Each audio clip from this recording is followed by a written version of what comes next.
Hello, friends, and welcome back to another edition of our NBA Insider video live stream notebook right here on the one and only Bleacher Report app and available on YouTube as well.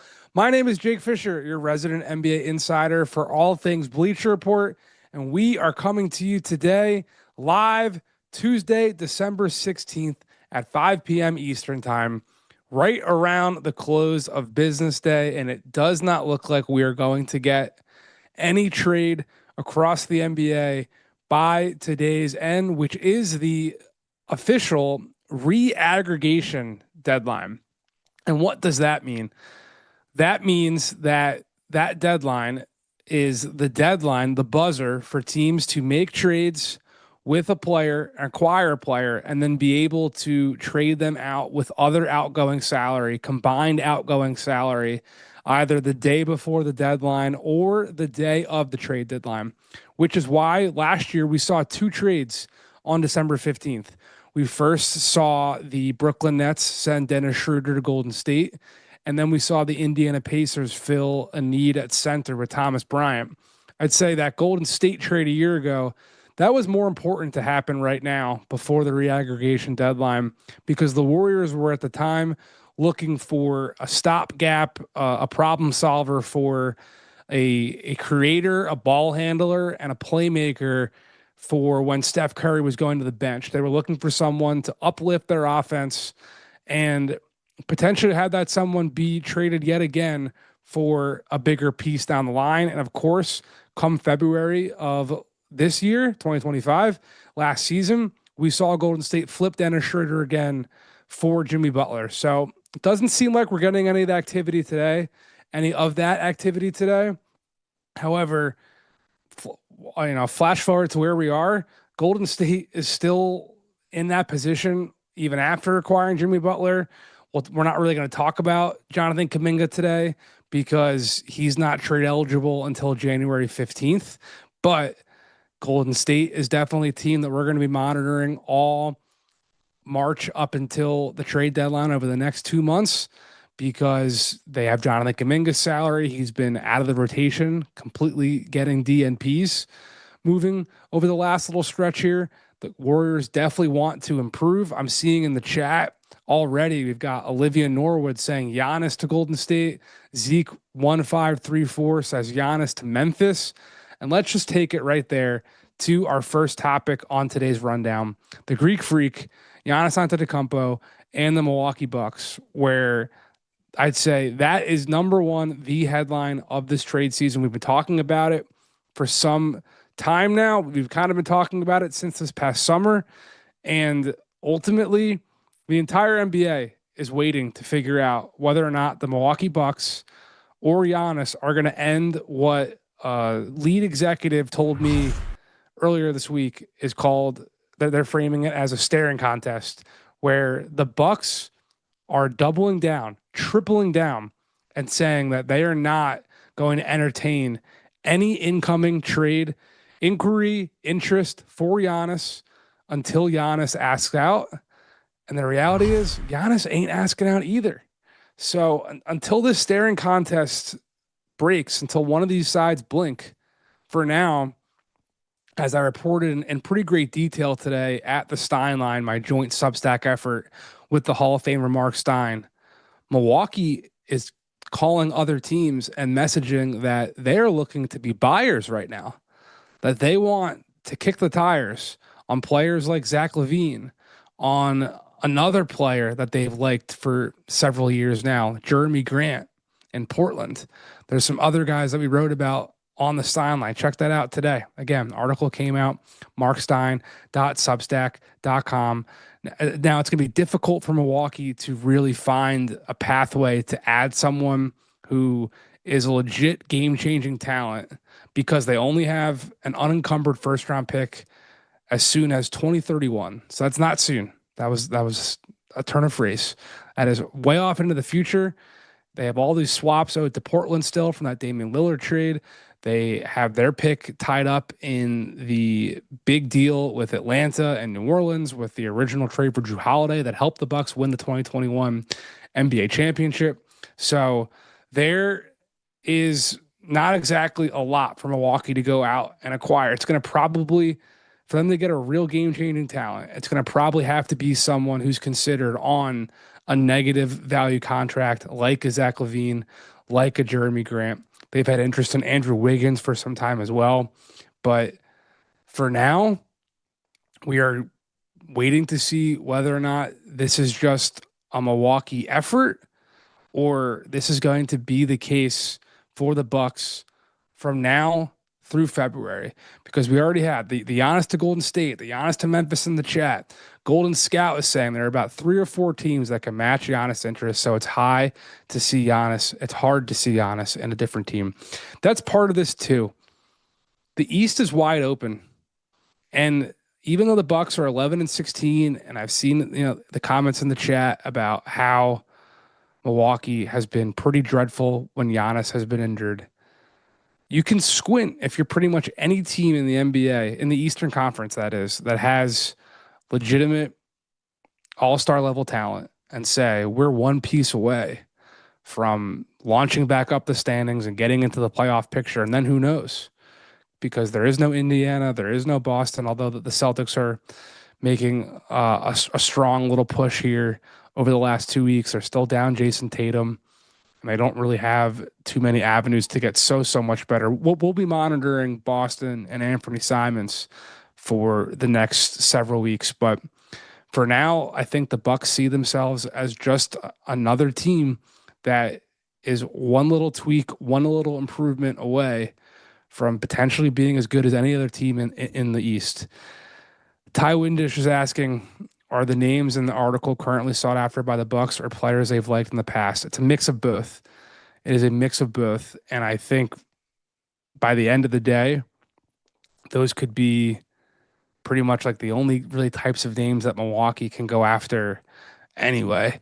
And that's kind of how we operate in terms of trying to figure out which players could and could not be on the board internally in teams' front offices, because I'll be candid here. Certain teams you call up and you say, hey, are you guys looking at this player? Who are you looking at? And they just kind of tell you. Other teams don't. And certain teams like certain players and they go back to that well year over year. So if we can find a deal that almost got done in a past transaction cycle, we're going to bring that information forward, because that's a pretty big indicator of the type of player, of the archetype of contract that team is evaluating and looking at. And more often than not, those teams go back to that same well the very next transaction cycle and do it all over again. So that is kind of a little peek behind the curtain into our process here, trying to figure out who and when teams could make some activity happen between now and the February 5th trade deadline. But at this point, as we've said, there really is not an expectation at this juncture, Tuesday, December 16th, that Giannis Antetokounmpo is going to be on the trade market. And for that, I think that could stall a lot of real actual activity, because there's plenty of teams who will probably want to raise their hand and get into the Giannis sweepstakes. But if he's not available, they might make a turn and make a run at Anthony Davis. The Toronto Raptors, for example, we'll talk about them and the potential buyers later down in today's rundown here. But the Raptors, we have confirmed, are a team that has interest in Anthony Davis. The Raptors, I think, would certainly rather prefer 32-year-old Giannis Antetokounmpo than Anthony Davis if the price points are relatively similar and both in the ballpark of things that Toronto has the appetite to do. I can tell you from my conversations around the league, I'd say most teams that at least have like sniffed around on Anthony Davis right now, they really only want to get involved in his trade sweepstakes if there isn't going to be an exorbitant cost. You see it there, the aggregation of my reporting today. The Raptors are also showing some type of interest in Domantas Sabonis as well. But I think both those guys for the Raptors would only really come at a price point that Toronto doesn't necessarily view as a great cost. And I don't think, to bring this specifically back to Anthony Davis, I don't think there are so many teams that are just itching to trade valuable capital valuable contracts, valuable players for Anthony Davis, and then pay him another contract extension that's going to award Anthony Davis north of $70 million when he's a 37-year-old player in the NBA. So I think we're potentially in a bit of a slow rolling situation here where the Giannis, Anthony Davis, Domantas Sabonis outcomes are all kind of overlapping here. And none of those teams are going to make a move on those other guys before they know for sure Giannis is not available. And I think we're going to be potentially in a bit of a holding pattern as those dynamics unfold, at least in the front court. At least in the front court, because I'm getting a question here from Smith1335 about anything on the Lakers, like a team like Los Angeles that is definitively shopping in the 3-and-D market. We know that from various conversations of people around that organization. We've kind of been reporting that since the fall.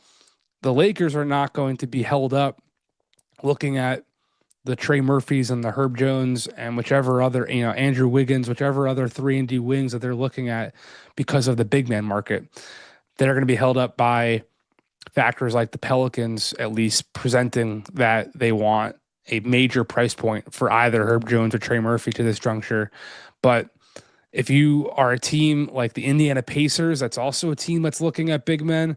I think that market could be ultimately impacted by Anthony Davis. Not to say that I don't think the Pacers are looking at Anthony Davis. I think the Pacers are looking at more players that are on Tyrese Halliburton's timeline that they can acquire now, kind of similar to how Toronto got Brandon Ingram at last year's deadline with an eye towards next season. The Pacers, to our understanding, are looking at centers to acquire in season right now that can be ready to go to be a partner with Tyrese Halliburton next season when he's back. Johnny00 says AD and Bam could look good together. Just look at the Olympics.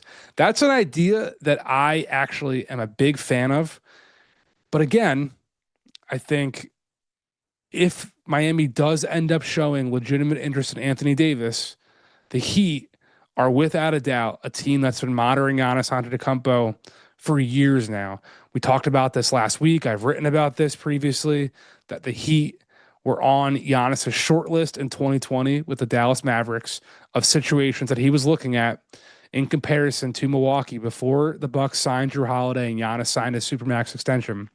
Miami, I don't believe, would really make an all-out effort for Anthony Davis right now until they know for sure that Giannis is not going to be for the taking. But that pairing of AD and Bam certainly worked in the Olympics, and I would not rule that out as a scenario moving forward. But I think, again, to round out our Anthony Davis part of this conversation, I do think that the majority of teams, probably Miami included, being that that's how Miami, what I'm about to say is how Miami operated with Kevin Durant, with Damian Lillard, with Bradley Beal before him, that teams are looking at acquiring Anthony Davis as a potential buy low scenario. A team like Atlanta, can they flip Kristaps Porzingis and his $30 million expiring contract with what he's been at with an illness and hasn't been the starting center that they traded a first round pick for this summer? I think Anthony Davis is probably not necessarily super likely to go to Atlanta just based off of the synergy there and the Hawks not really having so much available that the Mavericks would really like. But again, I think all these teams that are really circling Anthony Davis right now, that are hoping for a potential buy low circumstance. I see in the chat 80 is 32, not 37. Correct. But the big conversation here is that AD is going to be wanting an extension wherever he's traded, and that extension is going to pay him, again, north of $70 million when he is 37 years old. So that's a huge factor in the Anthony Davis trade conversation as well. Let's move along in our rundown here because we're coming to you with we were hoping there was some excitement about some potential trade activity today and yesterday, because over 80 players who signed new contracts as free agents, or I guess right around 80 players, became eligible for trade this week. And that opens up the floodgates of just an exponential greater amount of optionality for teams to swing trades. We really thought that of all the players across the league, Chris Paul was going to have perhaps the highest likelihood of a trade going down this week, because to move him officially out of Los Angeles after him and the Clippers unofficially parted ways and Los Angeles sent him home, Chris Paul just makes a veteran minimum salary, and it should not be too difficult moving forward to find, on a cap basis, another vet minimum to trade back to the Clippers. But the pieces that are important there are not just the salary match. It's going to be whether or not Chris Paul can find a situation that's going to allow him to have the playing time that he was not getting with the Clippers. Regardless of what happened behind the scenes, from a personality standpoint, if Chris Paul had not fallen out of the Clippers rotation, I think that circumstance would have been much different, especially if Los Angeles was winning. But they started 3-2. Chris Paul was part of that rotation. He kind of won the backup point guard spot from Chris Dunn, who was playing more of an off-ball circumstance. And then Chris Paul goes out of the rotation. The Clippers lose 5 straight, and that's kind of when all hell broke loose. So he is definitely looking to find a situation right now where he can have more playing time, more of an opportunity on the floor than what he had with the Clippers. A couple other guys that became trade eligible today that I think are going to be guys that'll be interesting to monitor. Miles Turner, who I think will have a market if, to go back to the top, if Milwaukee does decide to part ways with Giannis and open up trade conversations, I think he'd be another very interesting center who makes damn near half of what Anthony Davis makes and less than Domantas Sabonis makes. And his three-point shooting is something that was appealing enough to Milwaukee and will be appealing elsewhere. Another name that's interesting to me, Julius Randle, just because we keep hearing about Minnesota wanting to poke around and go big game hunting and look at all these guards. And they're only going to be able to do that if they part ways with one of Julius Randle and Naz Reid to really go out and match. You know, they got connected to Ja Morant, for example, earlier in this season in the initial aftermath of Ja having some discord with head coach Tuamas Isolo. The Grizzlies have been firm that they're not looking to move Ja, but we've heard repeatedly that Minnesota is a team to really monitor here, particularly in the guard market. You know, they got linked to Kobe White last week. His salary would not require a Julius Randle or a Naz Reid to go out the door. But if you're looking at Ja Morant, if you're looking at Trae Young, if you're looking at anyone who makes significant money, I'm just doing the math here. He's someone that theoretically would have to be at least considered to be involved. But the one name that became trade eligible today that I think is the most interesting is Fred VanVleet. Now, the Rockets, they applied for a designated player exception today and got it for Fred VanVleet after he went down with a torn ACL during a preseason workout. That'll give them a $12.5 million exception to work with. They can trade for a player into that. They can sign a player with that. So that's a big team building chip that the Rockets now get. But if the Rockets want to really make an upgrade, and Houston is a very good team. I just finished watching up the all possessions tape on League Pass right before we came online here of last night's overtime loss to Denver. And I think the Rockets and the Nuggets have really established themselves with San Antonio as the two toughest teams behind OKC. No disrespect to the Lakers, who are 18-7 and currently holding the 3 seed, but I think they're probably still self-admittedly one piece away from really firmly looking at themselves in that conversation, particularly with perimeter defense, which we saw get exposed against San Antonio in the NBA Cup quarterfinal. Houston is right there. After going out and acquiring Kevin Durant, I do wonder if Fred VanVleet, as important as he was over the last couple of years to help establish Ime Udoka's winning defensive-minded formula following several years of rebuilding and tanking and bottoming out for the Jabari Smiths and the Amen Thompsons and Alperen Şengün and what have you, I am curious if the Rockets will get trigger happy knowing how close they are, seeing the developments and the progress of Reed Shepherd, but still just wanting to go get one more veteran point guard piece.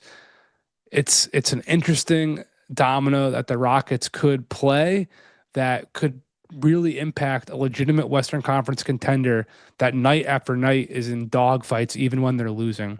So that's just something that we're not hearing there's any, immediacy that the Rockets are actively looking to move Fred VanVleet.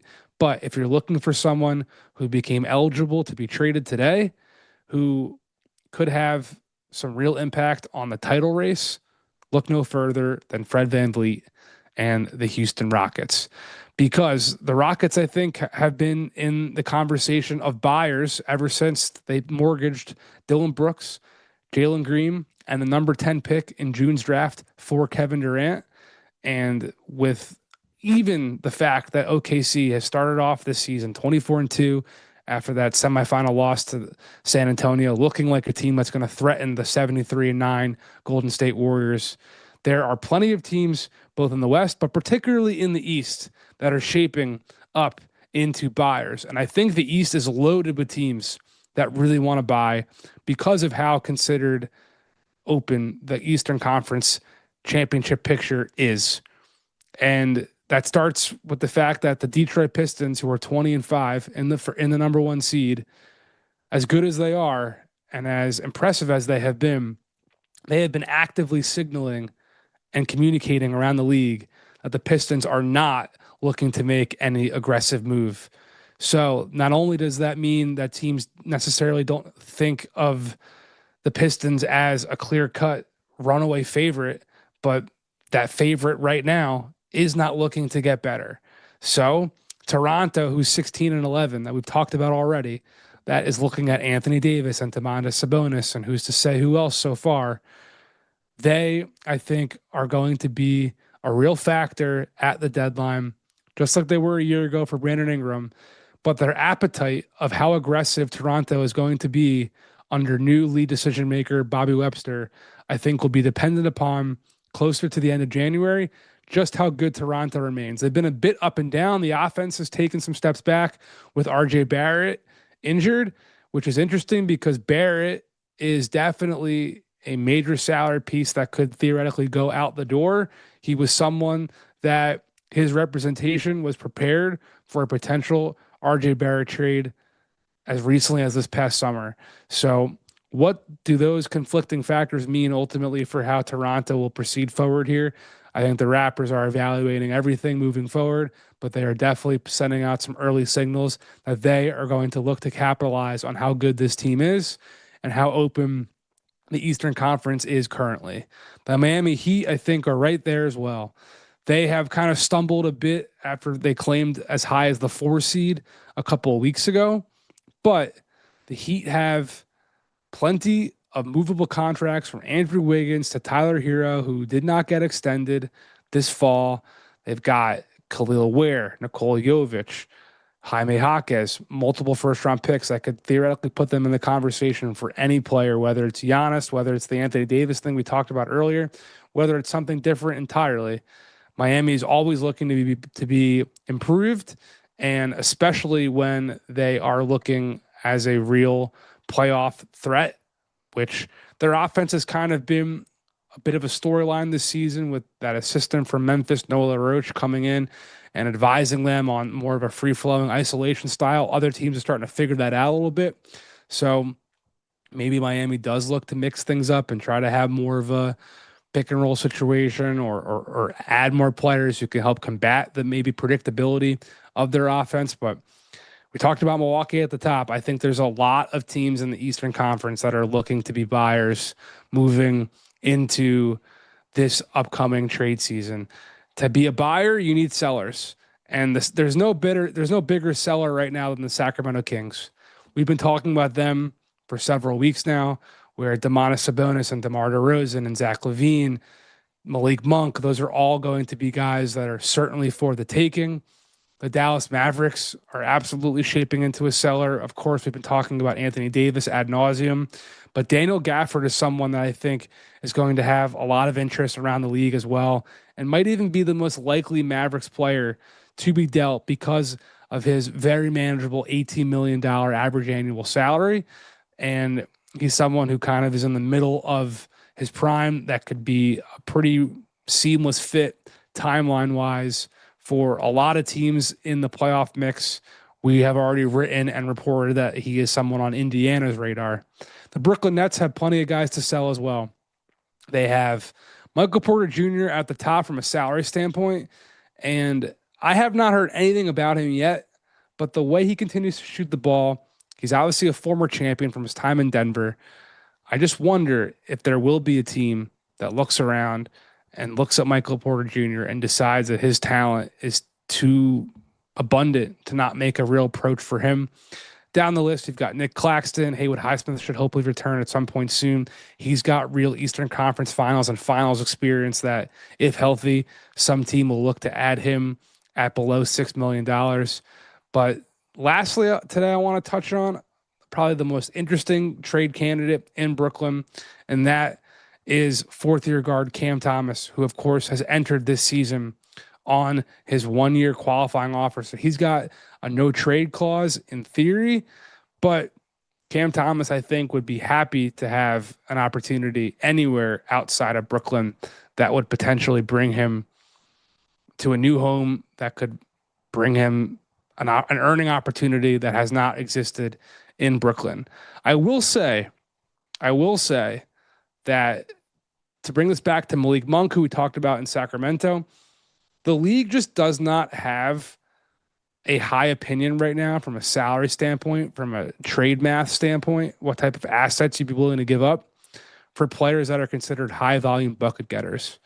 Malik Monk did not have a vast market this summer while Sacramento was trying to move him.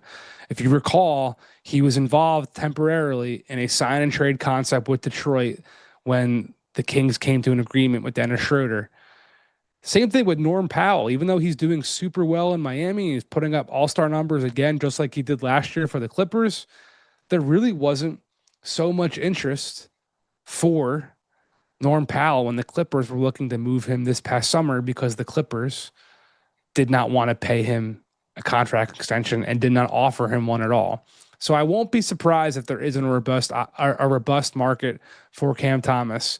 The one thing I could see is, as we get closer to February, if there's a team that's going to have cap space next summer, like the Washington Wizards, hypothetically speaking, not reporting any intel at all there, but a team that's going to have some money to spend, that doesn't necessarily have some expectations, that wants to take a risk on a guy like Cam Thomas. I think that's your best bet to seeing some type of Cam Thomas trade opportunity, because it doesn't really matter what you think at home. I'm telling you right now, because I think Malik Monk is great. I think Norm Powell is great. NBA decision makers, front office figures around the league, they do not value bucket getting scorers that highly right now, and definitely not above the $14 million mid-level exception. Some final chats here before we get out of here. Smith1335 again asks, I wonder if Mathurin is available in Indiana. I certainly think Benedict Mathurin is available in Indiana. I think he could definitively be a piece that goes out in whatever center shopping that the Pacers are looking to do. Remember, they did not come to terms with Mathurin on a rookie scale extension in the fall. Nick Inlander 7280 says, Celtics Magic, buying or selling? You know, the Celtics, I think I wouldn't really put them in either category, because they're still in like luxury tax evasion mode. And while they're not like desperate to get off of Anthony Simons, I think you could see Boston doing several different things. But if they're moving Anthony Simons, the number one goal there would be to lower their tax bill no matter what. For Orlando, I think they could also kind of fit both categories here, where we've written this previously. Jonathan Isaac is almost certainly going to have to be a cap casualty moving forward beyond this season, as the Orlando tax bill continues to increase after paying all these guys on their roster and acquiring Desmond Bane. Goga Batadze is also a center that I think on an $8 million salary is going to get a lot of interest from around the league. I wonder what Orlando's interest would be in potentially moving on from him. So we'll see which way those teams do go. Mason Miller says, thoughts on the Cavs and Garland. Are they selling? I think the Cavs are one of those teams that is saying and believing we need to see our group when healthy to really fully evaluate these things. They want their big four back all at once, but they also want to see that with Max Strus and Sam Merrill and all their lineup fully intact. I don't think the Cavs are selling right now, but I think, I mean, there was one person who I spoke to this week who suggested that Cleveland looks to move Donovan Mitchell, not Darius Garland. Again, not reporting that. That was one person's idea, but I think Cleveland, it's early right now, but the fact that they are not clear cut in the top of the Eastern Conference is obviously problematic compared to what their roster costs and what their expectations were. Last question from Ruby Scout, a diehard Nets fan, asking, is there any intel on Sean Marks' thinking regarding MPJ? He's clearly hurting the tank, but he's also young enough to be a part of the future. So Ruby Scout is conflicted. Look, I think Brooklyn has the ultimate utmost goal of bringing back future draft assets and maintaining flexibility moving forward. Michael Porter Jr. arrived with an unprotected first-round pick from Denver, and I think if you injected true serum into Sean Marks, he would absolutely say his best case scenario would be turning Michael Porter Jr. into more draft capital, trading him elsewhere. So will that scenario emerge? We'll see, but that's what I think the ultimate goal and hope would be in Brooklyn. And that will do it for today's episode of our NBA Insider video live stream notebook. We really appreciate the chat. As always, a lot of great questions today. Please bring them back again next Tuesday. When we come back to you after Orlando, I'll be going on Friday down to the G League Showcase, rubbing elbows with executives and agents from all across the NBA, and we will bring you our latest roundup of news and notes before the trade deadline. Again, next Tuesday, right here, 5 p.m. Eastern time on the one and only Bleacher Report app. See ya.